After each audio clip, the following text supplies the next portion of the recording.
Hi, Chris here with Handle It. Today I want to tell you a little bit about our V-nose guard.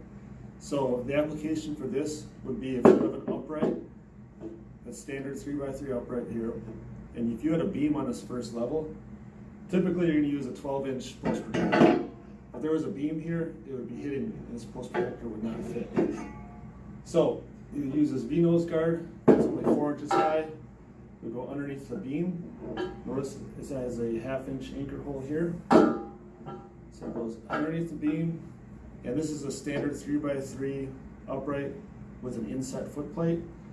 Notice it is raised up a little bit, but that's not a big deal because the anchor will hold it down. The reason for that design is that if you have a 5x8 seismic base plate like this, it will actually sit even with it, so that way you can use it for both an inset foot plate and a 5x8 seismic foot plate.